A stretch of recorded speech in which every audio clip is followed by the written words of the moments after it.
Students welcome back to my channel. तो जे last session के लास्ट विडियो जो હતો એમાં આપણે અલગ અલગ જે બે જે પહેલા તો જે થ્રોટલિંગ પ્રોસેસ હતી એ જોઈ હતી બરોબર। સૌથી પહેલા આપણે મોલ્યુલર ડાયાગ્રામ છે એ સમજ્યો હતો બરોબર કે મોલ્યુલર ડાયાગ્રામ એક તો કોને કહેવાય કે બેઝિકલી જે સ્ટીમ ટેબલમાં તમને જે વાત કરી હતી કે એબ્સોલ્યુટ વિશિષ્ટ દબાણ બરોબર ચોક્કસ દબાણ અને તાપમાન ये બંનેના આધાર ઉપર અલગ અલગ જે પ્રોપર્ટીઝ હોય વરાળની બરોબર એની વેલ્યુઝ અલગ અલગ તમને અલગ અલગ તાપમાને અને અલગ અલગ ચોક્કસ દબાણે તમને કઈ વેલ્યુઝ અલગ અલગ એન્થાલ્પીની એન્ટ્રોપીની બધાની મળે વિશિષ્ટ કદની મળે એ બધી વેલ્યુઝ છે એ તમને જે ટેબલમાં આપી એને સ્ટીમ ટેબલ કહેવાય બરોબર। હવે એ જ સ્ટીમ ટેબલને તમે ગ્રાફના સ્વરૂપમાં તમે દર્શાવો તો એને કહેવાય મોલ્યુલર ડાયાગ્રામ બરોબર। એની અલગ અલગ જે કહેવાય ને કે અલગ અલગ કઈ કઈ લાઇન્સમાં હોય એ બધું આપણે જોયું હતું બરોબર। અને પછી છેલ્લો જે ટોપિક હતો એ આપણે જોયો હતો થ્રોટલિંગ પ્રક્રિયા બરોબર કે જેમાં નાની એક જગ્યામાંથી કોઈ પણ વરાળ જે છે એ પાસ થાય તો એનું જે દબાણ છે એ ઘટી જાય બરોબર। એ મોટા દબાણ વાળી વરાળ છે નાની દબાણ વાળી થઈ જાય બરોબર। અને અલગ અલગ જે પ્રોસેસ હોય એની માટેના પીવી ટીએસ અને એચએસ ડાયાગ્રામ આપણે જોયા હતા બરોબર। અને અલગ છે ચાર જે પ્રક્રિયા હતી ચાર જે સ્થિતિ હોય સ્ટીમની બરોબર થ્રોટલિંગ પ્રોસેસ પહેલા અને થ્રોટલિંગ પ્રોસેસ પછી એમાં શું ફેરફાર થાય એ આપણે જોયું હતું બરોબર। હવે ઇન કેસ જો તમે એ વિડીયો મિસ કરી દીધો હોય એ સેશન તમે મિસ કર્યો હોય તો દર વખતની જેમ જે લાસ્ટ સેશન છે બરોબર આ જે વિડીયો છે એના લાસ્ટ 30 સેકન્ડ્સમાં તમારી સ્ક્રીન લેફ્ટ સાઈડ ઉપર એક ટેબ મૂકી દીધી જેમાં તમે એ વિડીયો જે છે ક્લિક કર્યું તમે જોઈ શકો છો બરોબર। તો આજનો વિડીયો સ્ટાર્ટ કરીએ। હવે આપણે થ્રોટલિંગ પ્રોસેસને બધું જોઈ લીધું આપણે તમને ખ્યાલ છે કે ડ્રાયનેસ ફ્રેક્શન છે એ તમે ટર્મ સમજી લીધો આ ચેપ્ટરમાં બરોબર। તમને ખ્યાલ છે ડ્રાયનેસ ફ્રેક્શન કોને કહેવાય કે કોઈ પણ ભીની વરાળ છે બરોબર કે જેમાં એવી વરાળ કે જેમાં હજી ભેજનું પ્રમાણ થોડું ઘણું હોય બરોબર પાણીનું થોડું ઘણું પ્રમાણ હોય પૂરેપૂરું વરાળ ન હોય બરોબર સંતુષ્ટ વરાળ ન હોય એમાં થોડા ઘણા ભેજના પ્રમાણ હોય તો ડ્રાયનેસ ફ્રેક્શન એ શું કહેવાય ભીની વરાળનું કે એ જે ભેજવાળી જે વરાળ છે ભીની વરાળ છે એમાં વરાળનો જથ્થો કેટલો છે એ ટકાવારીમાં જે દર્શાવે એને ડ્રાયનેસ ફ્રેક્શન કહેવાય કે આ ભીની વરાળ છે કેટલી એમાં વરાળનો જથ્થો કેટલો છે બરોબર વરાળની અમાઉન્ટ કેટલું છે કેટલા ટકાવારી વરાળ છે આમાં બરોબર એ દર્શાવે તમારું ડ્રાયનેસ ફ્રેક્શન ઓફ સ્ટીમ। હવે એ તમારે જો તમારી પાસે સપોઝ ધારીએ કે આપણી પાસે એક ભીની વરાળ છે ને એમાં ડ્રાયનેસ ફ્રેક્શન એનો આપણે જાણવો છે કે ભાઈ આ ભીની વરાળ છે તો વરાળ કેટલી છે અને ભેજ કેટલો છે એ આપણે જાણવું હોય તો બરોબર તો એની માટેનો એક જે કહેવાય એક યંત્ર આવે કે જેને કેલોરીમીટર કહેવાય બરોબર। કેલોરીમીટરનો ઉપયોગ કોઈ પણ ભીની વરાળ હોય તો એમાં એનો ડ્રાયનેસ ફ્રેક્શન કે એમાં જે વરાળનો જથ્થો છે એ જાણવા માટે એનો ઉપયોગ થાય બરોબર। તો હવે ઘણા અલગ અલગ ટાઈપના સ્ટીમ કેલોરીમીટર છે એ તમને માર્કેટમાં જોવા મળશે પણ જે સૌથી ઇમ્પોર્ટન્ટ જે છે એ ચાર ટાઈપના કેલોરીમીટર છે બરોબર જે આ વિષયના ધ્યાનમાં રાખીને તમારા માટે સૌથી વધારે અગત્યના છે। તો એમાં ચાર છે એ પહેલો છે બેરલ ઓર બકેટ કેલોરીમીટર, બીજું છે સેપરેટિંગ કેલોરીમીટર, ત્રીજું છે થ્રોટલિંગ કેલોરીમીટર અને ચોથું છે કમ્બાઇન્ડ સેપરેટિંગ અને થ્રોટલિંગ કેલોરીમીટર બરોબર। તો જેટલા કેલોરીમીટર છે એ ચાર તમારે ભણવાના રહેશે તો આપણે એક એક કરીને બધા જોઈ લઈએ। સૌથી પહેલું છે બેરલ ઓર બકેટ કેલોરીમીટર। તો તમે ફિગરમાં તમે જો બતાવેલું છે કે કઈ રીતે આ કેલોરીમીટર છે તમારું કામ કરે છે બરોબર।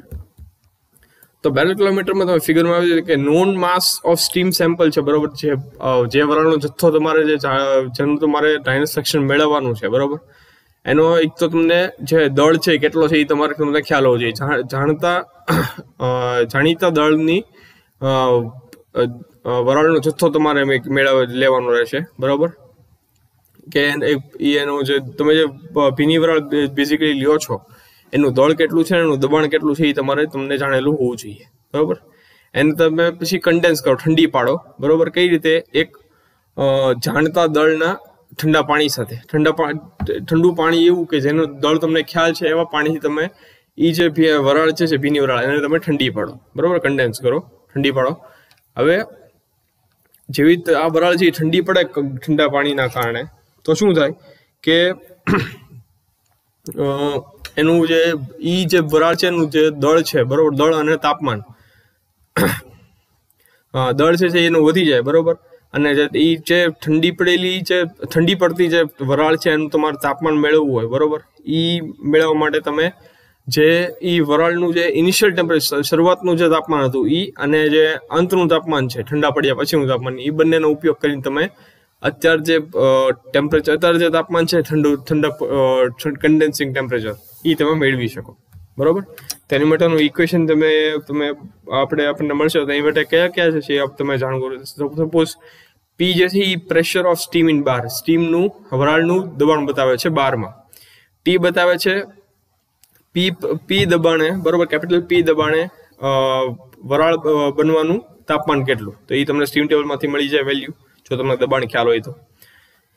HFG તમને શું દર્શાવે છે કે પ્રેશર પી દબાણે વરાળની લેટન્ટ હીટ કેટલી છે, એ પણ તમને સ્ટીમ ટેબલમાંથી એની વેલ્યુ મળી જાય. MC તમને દર્શાવશે કેલોરીમીટરનું દળ, બરોબર. CC દર્શાવશે વિશિષ્ટ ગરમી કેલોરીમીટરની. ME દર્શાવશે કેલોરીમીટરનું આવેલું પાણીનું દળ કેટલું છે, બરોબર. MC ગુણ્યા CC.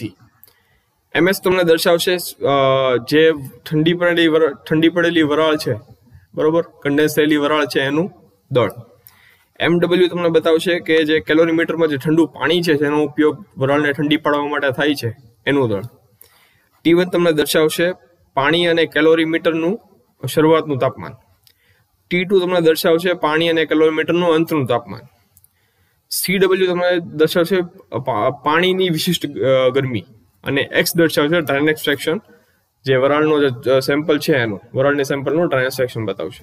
તો હવે કન્ઝર્વેશનનો જે નિયમ છે, બરોબર, કન્ઝર્વેશન ઓફ એનર્જીનો નિયમ છે એ પ્રમાણે સ્ટીમમાંથી જેટલી ગરમી જાય, બરોબર, એ બધી ગરમી ક્યાં જાય? જેટલી ગરમી વરાળમાંથી ઓછી થાય એટલી જ ગરમી પાણીમાં વધવી જોઈએ, બરોબર. કેમ કે તમને ખ્યાલ છે કે લો ઓફ કન્ઝર્વેશનનો નિયમ શું દર્શાવે છે કે ઉર્જાનો ઉદ્ભવ કે નાશ નથી થતો, ઉર્જાનો ખાલી એક જગ્યાએથી બીજી જગ્યાએ રૂપાંતર થાય છે, બરોબર. તો આમાં એ પ્રમાણે શું થાય કે જેટલી આપણે પાણીનો ઉપયોગ વરાળને ઠંડી પાડવા માટે કરીએ છીએ તેનાથી શું થવું જોઈએ, જો લો કન્ઝર્વેશનનો નિયમ આપણે ધ્યાનમાં લઈએ તો જેટલી ઉર્જા અથવા જેટલી ગરમી છે એ વરાળમાંથી નીકળે, જેટલી ઉર્જા અથવા ગરમી જે વરાળની ઓછી થાય એટલી જ તે પાણીની વધવી જોઈએ, બરોબર.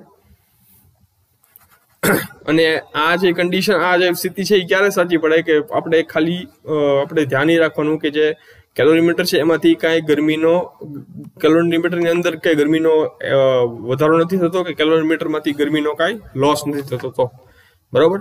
તો સ્ટીમ વરાળ જે છે એ કેટલી ગરમી ઓછી કરશે? તો MS કાઉન્સમાં X ગુણ્યા HFG વત્તા CW કાઉન્સમાં T - T2 કાઉન્સ પૂરો, બરોબર. આ પહેલું ઇક્વેશન થયું, પહેલું સમીકરણ થયું કે વરાળ જે કેટલી ગરમી ગરમી ઓછી કરશે, તો એ આનથી દર્શાવાય. હવે સામે પાણીને કેલોરીમીટર કેટલી ગરમી મેળવશે? તો MWCW વત્તા MCCC કાઉન્સમાં T2 - T1, બરોબર, બંનેનો ગુણાકાર. તો આ સમીકરણ 2 થયું. હવે ઇક્વેશન 1 અને 2, હવે તમે જો કન્ઝર્વેશન નિયમ આપણે વાત કરી તો એમાં શું કીધું કે વરાળ જેટલી ગરમી ખોવાય એટલી જ તે પાણી જે ગરમી મેળવવી જોઈએ, બરોબર. તો બંને આ જે ઇક્વેશન છે બંનેને આપણે ઇક્વેટ કરી નાખીએ, બરોબર. તો બંને સામસામે લઈ લઈએ તો MS XHFG વત્તા CW T - T2 બરાબર MWCW વત્તા MCCC ગુણ્યા T2 - T1. આની ઉપરથી તમને ટ્રાન્સફેક્શનની વેલ્યુ તમને મળી જાય, બરોબર. કેમ કે તમને સ્ટીમનો જથ્થો, વરાળનો જથ્થો તમને ખ્યાલ છે, પાણીનો જથ્થો તમને ખ્યાલ છે, કેલોરીમીટરનો જથ્થો તમને ખ્યાલ છે, પાણીની વિશિષ્ટ ગરમી તમને ખ્યાલ છે, કેલોરીમીટરની વિશિષ્ટ ગરમી તમને ખ્યાલ છે, બરોબર. MC ગુણ્યા CC તમને મળી જાય, બરોબર. પછી HFG તમને સ્ટીમ ટેબલમાંથી મળી જશે.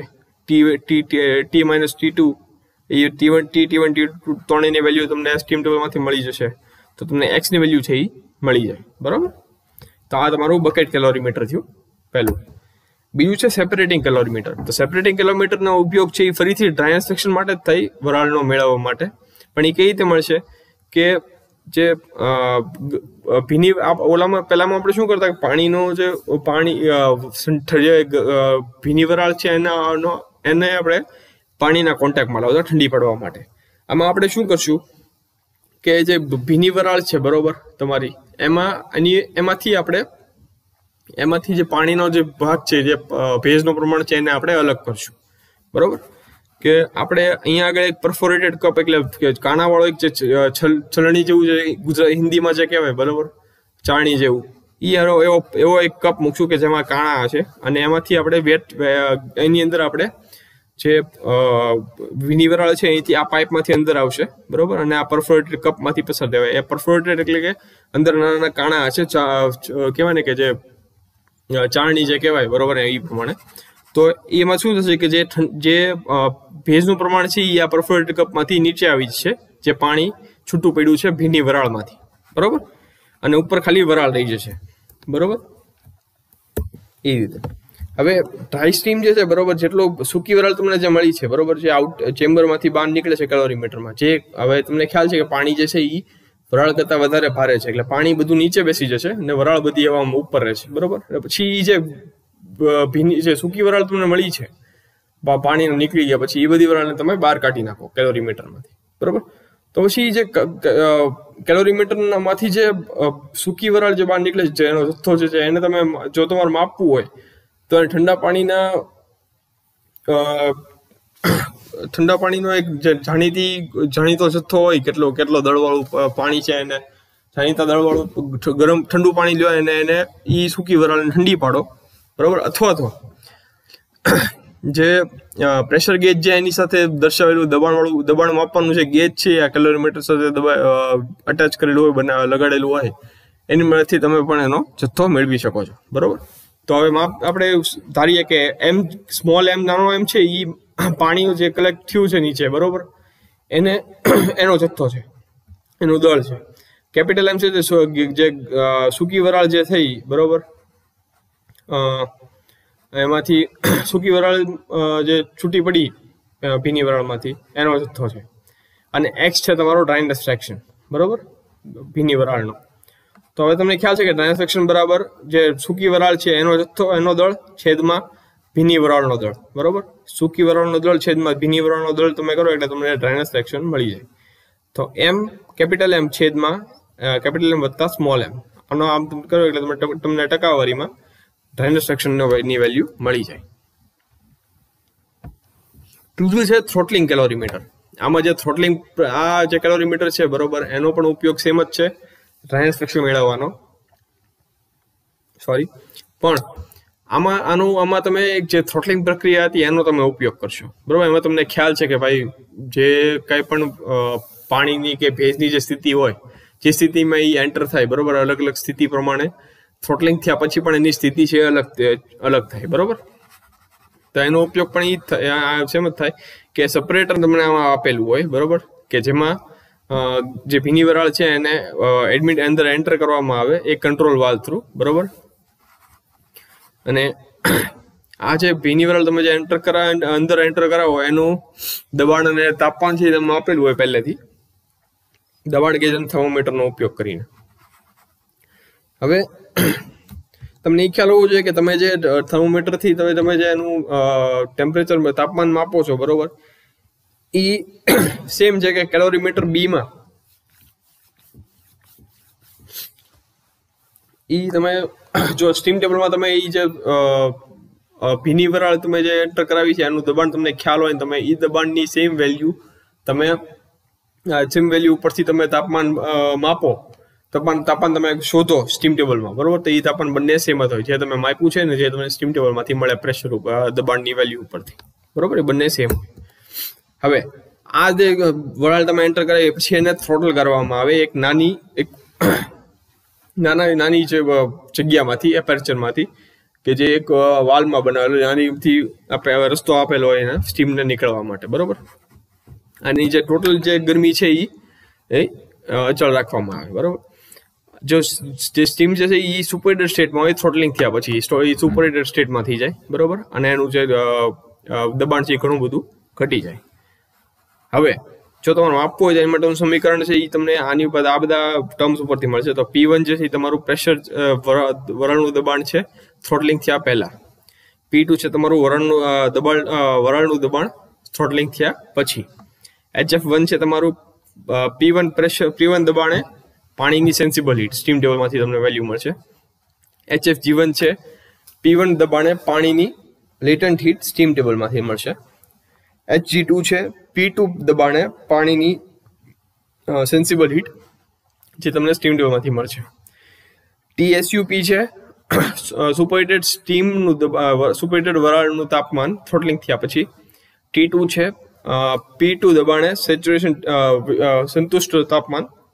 CP છે સુપરહીટેડ વરાળની વિશિષ્ટ ગરમી, બરોબર. અને X છે તમારું થ્રોટલિંગ થયા પહેલાનું ડ્રાયનેસ ફ્રેક્શન, બરોબર, વરાળનું, કે થ્રોટલિંગ થયા પછી પહેલા જે વરાળ હતી એનું ડ્રાયનેસ ફ્રેક્શન કેટલું છે એ તમારે X છે એ બેઝિક તમારે મેળવવાનું છે આમ.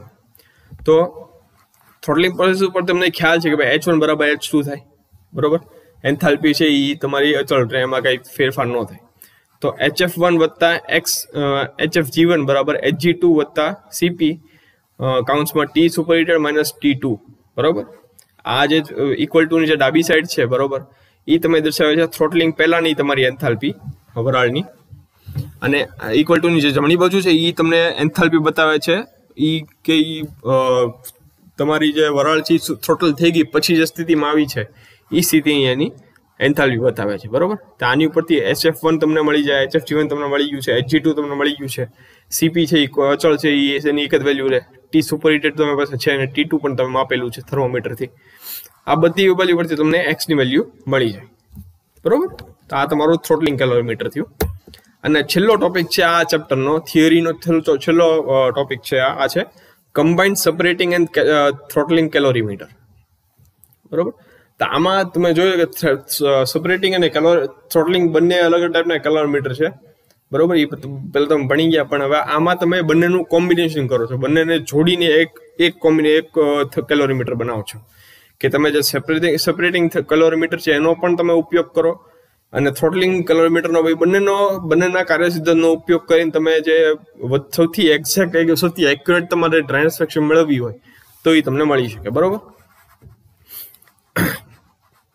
સૌથી સફળ રીત છે ડ્રાયનેસ ફ્રેક્શન મેળવવાની, બરોબર. આ કિલોમીટરમાં શું કરો કે સૌથી પહેલા જે ભીની વરાળ છે એ એક કલેક્ટિંગ પાઇપમાં ભેગી કરવામાં આવે, બરોબર. અને પછી એને સૌથી પહેલા સેપરેટિંગ કેલોરીમીટરમાંથી પાસ કરવામાં આવે, એને પાસ કરવામાં આવે.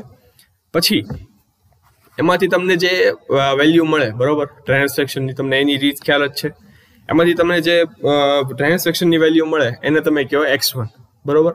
સેપરેટિંગ કેલોરીમીટરમાંથી તમે સૌથી પહેલા પાસ કરી, એમાંથી તમને જે ડ્રાયનેસ ફ્રેક્શનની વેલ્યુ મળે એને તમે કહો X1, બરોબર. એની વેલ્યુ તમે લખી રાખો, રેકોર્ડ કરી રાખો.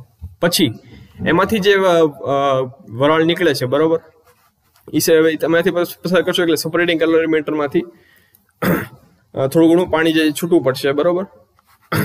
કેમ કે એના ફ્લોમાં એની વહાવની દિશામાં ઓચિંતાનો ફેરફાર થયો છે બરોબર. એટલે સેપરેટિંગ કેલોરીમીટરમાંથી જ્યારે પાસ થશે તમારી ભીની વરાળ ત્યારે એમાંથી પાણી જથ્થો થોડો ઓછો થઈ જશે, બરોબર. આના કારણે શું થાય કે મોટાભાગની જે સ્ટીમ હોય આ રીતથી કે મોટાભાગ જે સ્ટીમ જે છે એ થ્રોટલિંગ પછી સુપરહીટ થઈ જાય, બરોબર. પછી તમારે એ જે સેપરેટિંગમાંથી જે નીકળી તમારી વરાળ, બરોબર, એને તમે પછી થ્રોટલિંગ કેલોરીમીટરમાંથી પાસ કરો અને છેલ્લે જ એ થ્રોટલિંગ કેલોરીમીટરમાંથી પાસ થઈ જાય પછી તમારી જે વરાળ ભીની વરાળ જે શરૂઆતમાં હતી એ તમારી સુપરહીટેડ વરાળ થઈ જાય, બરોબર. અને પછી થ્રોટલિંગ કેલોરીમીટરમાંથી જ્યારે પાસ થાય એમાંથી તમને જે ડ્રાયનેસ ફ્રેક્શનની વેલ્યુ મળે ઇક્વેશનનો ઉપયોગ કરીને એને તમે કહેશો X2, બરોબર. હવે X1 તમને ખ્યાલ છે, બરોબર, કે X1 એ શું છે તમે કે સેપરેટિંગ કેલોરીમીટરમાંથી તમને જે વેલ્યુ મળી ડ્રાયનેસ ફ્રેક્શનની એ તમારી X1 છે. X2 જે છે એ શું છે કે થ્રોટલિંગ કેલોરીમીટરમાં જે વરાળ એન્ટર થઈ એની કેટલી હતી એ તમને થ્રોટલિંગ કેલોરીમીટરમાંથી મળશે, એ તમારી X2 થઈ.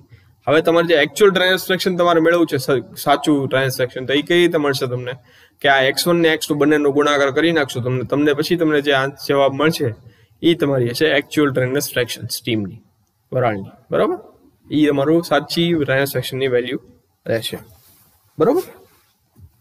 તો સ્ટુડન્ટ્સ હવે અહીંયા આપણો જે ફર્સ્ટ ચેપ્ટરનો જે થિયરીનો પોર્શન છે, બરોબર, એ આપણો પૂરો થાય છે, બરોબર. નેક્સ્ટ જે સેશન આપણે ગોઠવશું એમાં એ પહેલા તમને હું સ્ટીમ ટેબલ, તમે જો તમે સ્ટીમ ટેબલ વાપરી દો, ન હોય તો લઈ આવજો બજારમાંથી, કેમ કે આ જે સબ્જેક્ટ છે એમાં તમારે કામ લાગશે, બરોબર.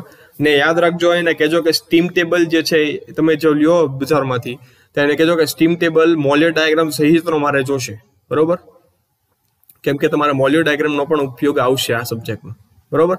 તો જ્યારે પણ તમે બજારમાં લેવા જાઓ સ્ટીમ ટેબલ, તમને કહેજો કે મારે સ્ટીમ ટેબલ મોલ્યુર ડાયાગ્રામ વાળો જોઈએ છે, કેમ કે તમે જ્યારે સ્ટીમ ટેબલ લેશો તો સ્ટીમ ટેબલના અંતમાં જે છેલ્લું જે પુઠ્ઠું છે ત્યાં આગળ તમને એક મોટું કાગળ જે છે એ ફોલ્ડ કરીને તમને બતાવેલું છે જો મોલ્યુર ડાયાગ્રામ વાળું હશે તો એમાં એક છેલ્લું જે પાછળનું પુઠ્ઠું છે જે કવર છે ત્યાં આગળ તમને એક કાગળ જે છે મોટો કાગળ એ ફોલ્ડ કરીને એમાં લગાડેલો હશે, એટેચ કરેલો હશે, એ કાઢતા નહીં, બરોબર. એ તમે ખોલશો તમને ખ્યાલ આવશે કે આખો એક મોલ્યુર ડાયાગ્રામ છે, મોટો કાગળ, બરોબર, મોટો ગ્રાફ છે, એ મોલ્યુર ડાયાગ્રામ છે તમારો. તો એ જે છે એ નેક્સ્ટ સેશન આપણું આવે એ પહેલા તમે સ્ટીમ ટેબલ છે લઈ આવજો, બરોબર.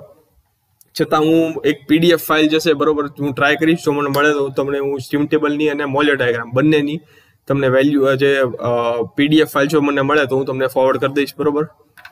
કેમ કે નેક્સ્ટ સેશન આવશે ત્યાંથી આપણે હવે દાખલા શરૂ કરવાના છે તમને સમજાવવાના, બરોબર. તો હવે નેક્સ્ટ સેશનમાં આપણે દાખલા શરૂ કરશું. હવે ગાઈસ જો વિડીયો તમને ગમ્યો હોય તો આ વિડીયોને લાઇક કરજો, તમારા ફ્રેન્ડ્સને કહેજો કે ફ્રેન્ડ્સ સુધી શેર કરજો આ વિડીયોને, એમને કહેજો કે જો અમારી ચેનલને સબસ્ક્રાઇબ ન કરી હોય કે સબસ્ક્રાઇબ કરે, વિડીયો ગમે તો લાઇક કરે, અને જો કંઈ ડાઉટ રહી ગયો તો નીચે કમેન્ટ સેક્શનમાં લખીને તમે મને જાણ કરી શકો છો, બરોબર.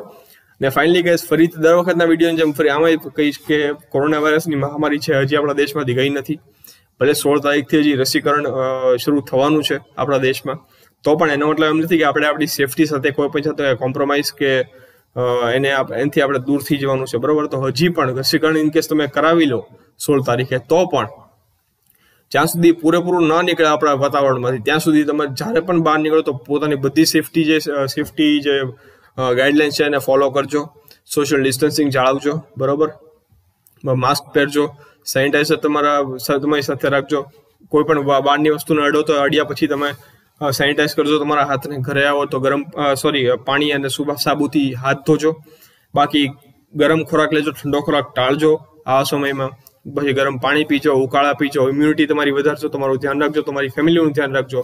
બાકી તમારા સુધી આવવાનો સારો કોન્ટેન્ટ પહોંચાડતો રહીશ. બાકી finally guys good bye, good night, take care, thank you.